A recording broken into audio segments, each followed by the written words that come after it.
Welcome into OutKick the show. I'm your fearless leader, Clay Travis. I hope all of you, wherever you may find yourselves across this great country, across this great land, across this great world, are having a fantastic Tuesday. My name is Clay Travis. This is OutKick the show. All right, Urban Meyer is gone. He is retiring at Ohio State, as I told you that I believed he would do on this show. Here is the problem. Okay? Urban Meyer's not actually retiring. He just said in his press conference that he thought he was done, that he's not done. I think Urban Meyer is a fascinating psychological study because I believe Urban Meyer convinces himself over and over again of lies. Do you remember George Costanza on Seinfeld, how he said it's not a lie if you believe it? I think that Urban Meyer convinces himself over and over again that he's not lying when he says things like, I'm going to retire. I told you all you have to do is study Urban Meyer's history, and it was repeating itself at Ohio State. He was at Florida for 6 years.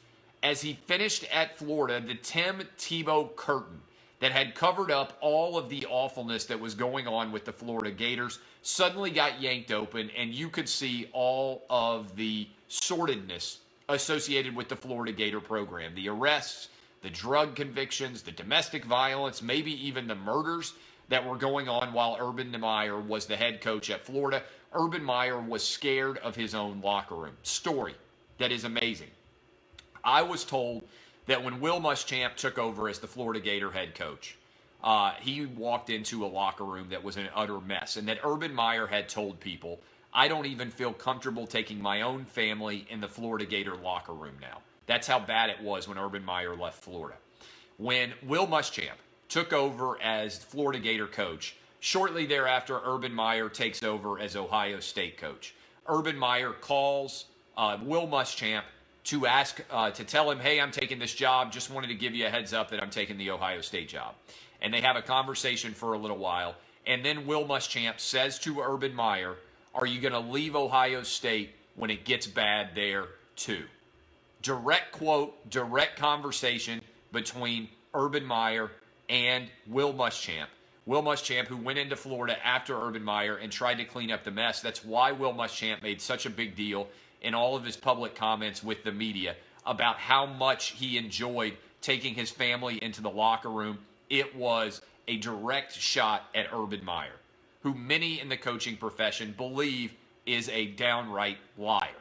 And the only way they know that he is lying is because his lips are moving. And I've said that from the get-go.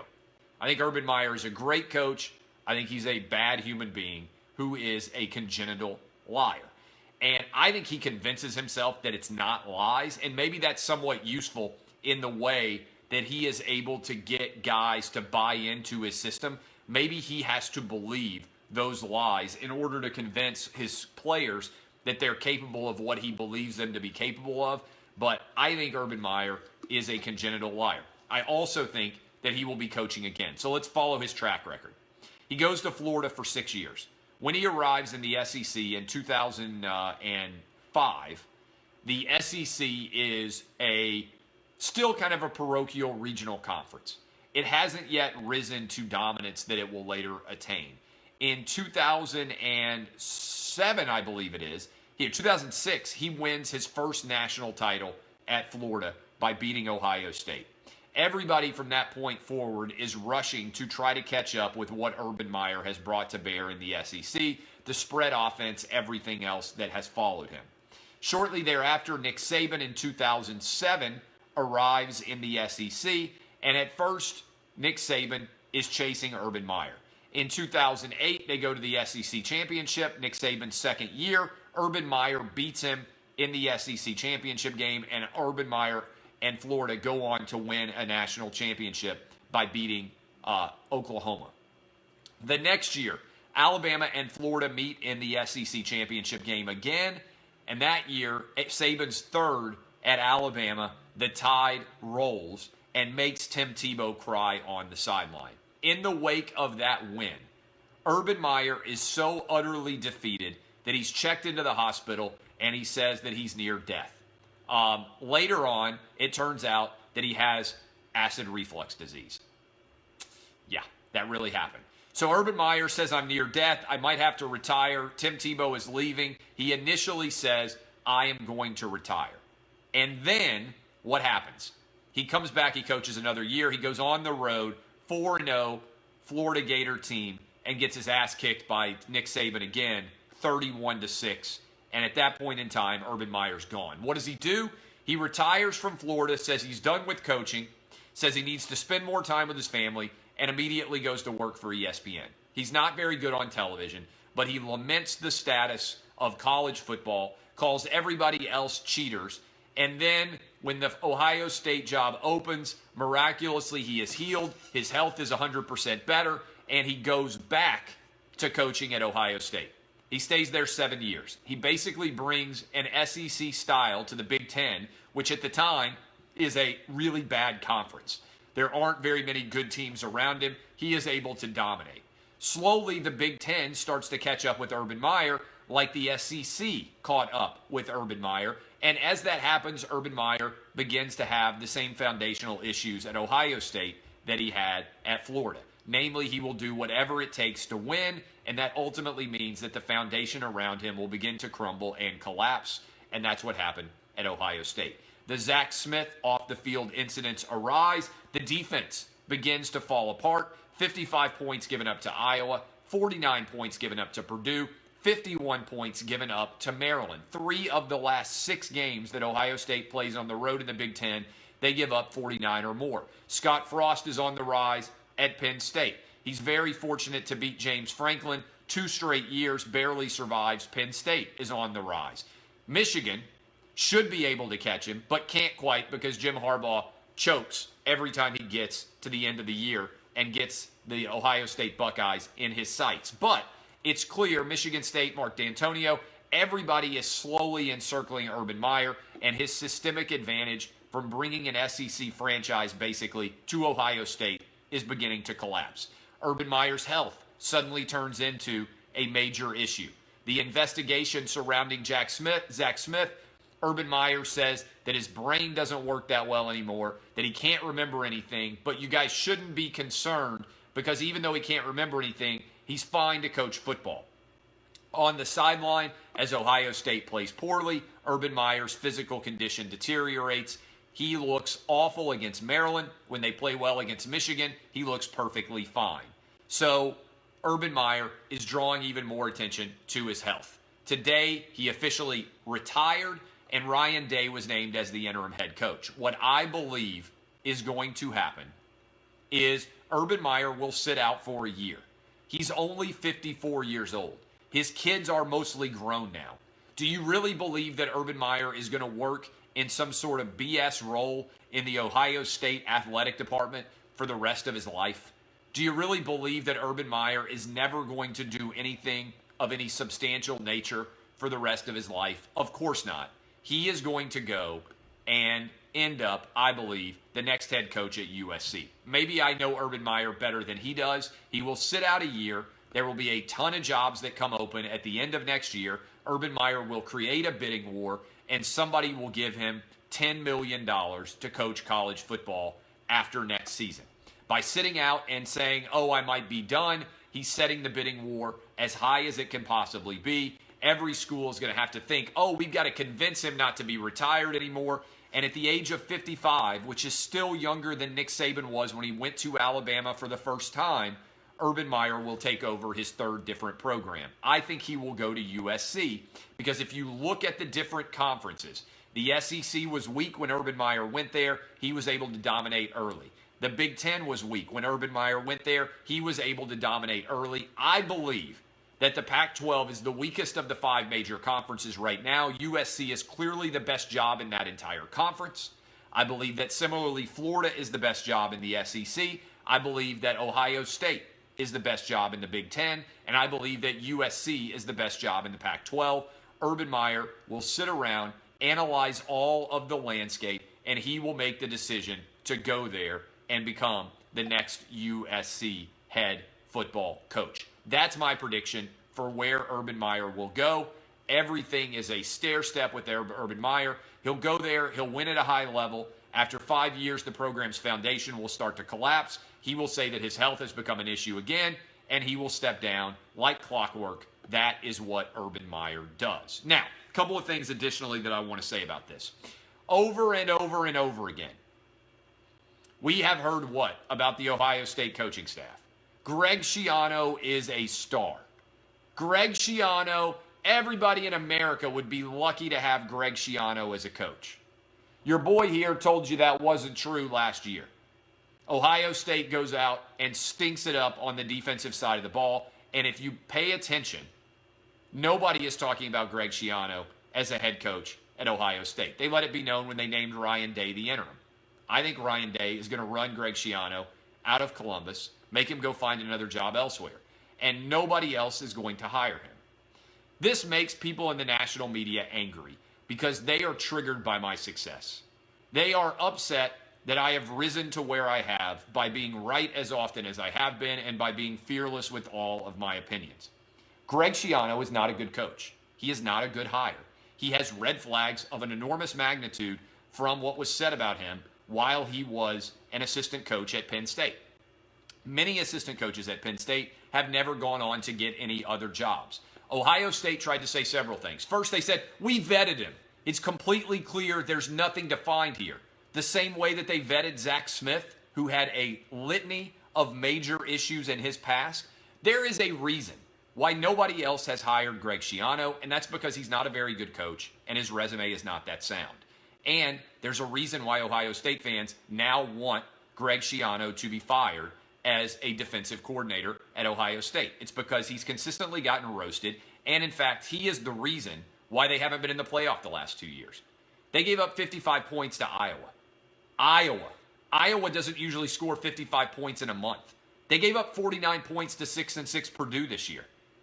Maryland was throwing a wide open 2-point conversion that would have won the game and spent the 52nd and the 53rd points against Greg Schiano's defense. Maryland, who has a quarterback that throws about as well as I do at the age of 39. They couldn't throw the football at all. Greg Schiano was a bad coach. And now, what you see is interesting is the attacks against me have shifted from, oh, Tennessee would be lucky to have Greg Schiano as a coach, to, oh, it was inappropriate the way you talked about Greg Schiano's background when Tennessee was about to hire him. Are you kidding me? Tennessee was about to make Greg Schiano the highest paid state employee in the entire state.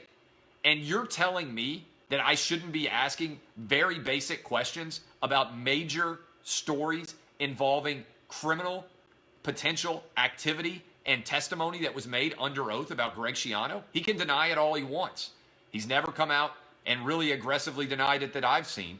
And Tennessee dodged a bullet when they didn't hire Greg Schiano. That was a near disaster. They didn't vet it well. And the Tennessee fan base and me had a substantial impact in making sure that Greg Schiano was not the coach. And look, if Greg Schiano was such an unbelievable coaching hire, there have been 20 different D1 coaching jobs that have come open since then? If they would go out and find him, they could hire him. And I think people are triggered by the fact that I've been proven correct, because now there's not even an argument that he should be the Tennessee coach because his performance has continued to decline. Now the argument is, oh, how dare you share factual information that was on the public record about a coach that didn't deserve to get the Tennessee job.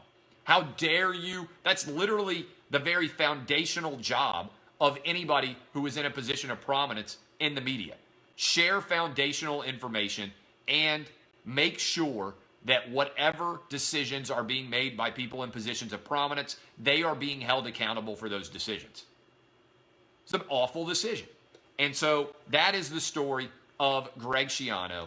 I think it matters what the facts are and what the allegations are in somebody's background. And I think I did nothing wrong. In fact, I think I've been proven to be 100% correct. All right. Did you guys, I got to be fast today because I got a bunch of stuff I got to take care of. Joel Klatt came after me, but Joel Klatt's a good friend of mine. We just disagree on this. He's a good dude. I like Joel a lot. He's just triggered. I think because he gets along well with Greg Schiano. I think because he's close to the Ohio State program. And more power to him. He can have his own opinion that my opinion is wrong. He's wrong. But, Joel's wrong about a lot of stuff. Doesn't mean that I dislike him. My wife's wrong about a lot of stuff, and I married her. Don't tell her I said that. By the way, Monday Night Football last night. I am astounded by the way that ESPN chose to discuss the Reuben Foster situation last night. I don't know how many of you were watching this, but did you guys watch Monday Night Football last night when, in the middle of a competitive game between the Eagles and the Redskins, they decided to suddenly discuss everything surrounding Reuben Foster's domestic violence incident? This is my advice to people out there. I thought it was insanely awkward. Let me say this as a preface. I believe domestic violence is wrong. I wish men never hit women. I wish men never hit men. I wish no one ever died. I wish we were all immortal, and cancer and car accidents and also constipation never existed. I wish we were all happy-go-lucky and your grandma was going to live forever and everyone would live happily ever after with as much money and as much fun and as much bonhomie as we could possibly have. But I also know that most people watch football to escape the serious things in life. They do not watch football because they're like, hey, I wonder what a bunch of ex-athletes think about domestic violence. I wonder what they're going to say about domestic violence. Especially, I wonder what they're going to say about domestic violence in the middle of a really tight Monday Night Football game between two bitter rivals in the NFC East while the game is really going on. Particularly when there has been a serious injury to Colt McCoy, and there's a lot of uncertainty about what's going on. If you care about domestic violence and the Redskins' decision to sign Reuben Foster, there literally has never been more opinions of that in the history of American sports. This idea that there was like this huge groundswell of demand for people to be like, hey, what did Jason Witten and Joe Tessitore and Booger McFarland think about the Redskins signing of Reuben Foster is a fundamental fallacy. I think this is one of the areas where social media has led media companies astray because they follow these losers like Richard Deitch who write their media review column that like 3,000 people read. And they are so obsessed with what this loser dude like Richard Deitch says that they end up worried about what they're going to say about their review. Here's who you should be concerned about. The 10 million people watching your sport on that night. 95% of them who don't care about Reuben Foster at all because he's not playing, because he's not on the field right now, because he's not going to be on the field this year for the Washington Redskins. This story has been covered ad infinitum. Nobody cares about what these guys think about domestic violence because you know why? Everybody assumes that they don't like it. You don't need to come out against something that everybody in America already disagrees with. There's nobody out there right now who's like, you know what? I think there's probably these announcers calling this game, they're probably in favor of men hitting women. Right? They probably are not in favor of men hitting women. In fact, I don't know that I've ever seen anybody in public come out in favor of men hitting women. People are opposed to violence, particularly when the victim is innocent and has done nothing wrong at all. Now, the Reuben Foster case, if it was going to be talked about in an intelligent fashion, is actually utterly interesting to me because you have a woman who has told the authorities at least twice now that she has lied about domestic violence incidents. So maybe Reuben Foster is guilty and he's been beating this woman up for over a year. Or maybe this woman is lying and the Washington Redskins believe they have evidence that she is a liar and they believe that Reuben Foster is being unfairly maligned for something that he did not do. I don't know. I haven't conducted an investigation into this case. but I happen to believe that the Washington Redskins have. And maybe the Washington Redskins are going to be proven correct here. I said this yesterday. We have forgotten all of the rules that we should and lessons that we should have learned from the Duke lacrosse case. In the Duke lacrosse case, we had a bunch of innocent guys who were allegedly taking advantage of a stripper. And the entire season for Duke lacrosse was canceled. Everybody was arrested. They put all of the charges out there, and then they were all proven to be lies. And the media had already convicted all of these Duke lacrosse players because they wanted it to be true. Because they wanted these rich, privileged, preppy Duke lacrosse kids to have raped this poor minority woman. They wanted them to be victims because it fulfilled their worldview. What I preach all the time is don't allow your worldview to preconceive your notions for what happened in a particular case. When I was in law school, I was preached to there are only 3 things that matter in every case, particularly in criminal law. The facts, and the facts. We don't even know all the facts about Reuben Foster right now.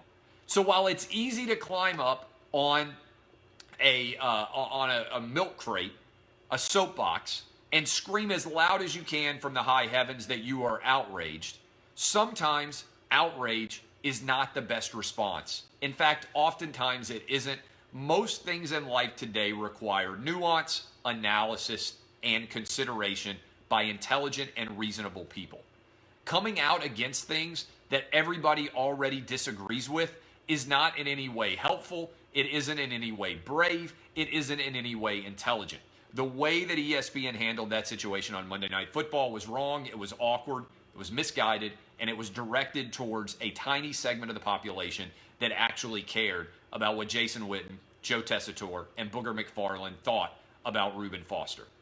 There's plenty of time for opinionists to weigh in all day long, every day on ESPN about what they think about Reuben Foster.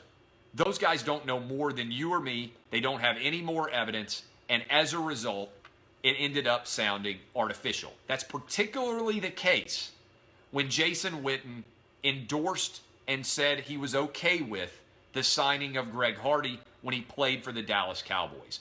If you're going to allow Jason Witten, who I like, to get on a soapbox and go after Reuben Foster, then the immediate response should be, Witten, why do you have a different opinion today about Reuben Foster when you're an announcer than you had about Greg Hardy when he was your teammate in Dallas?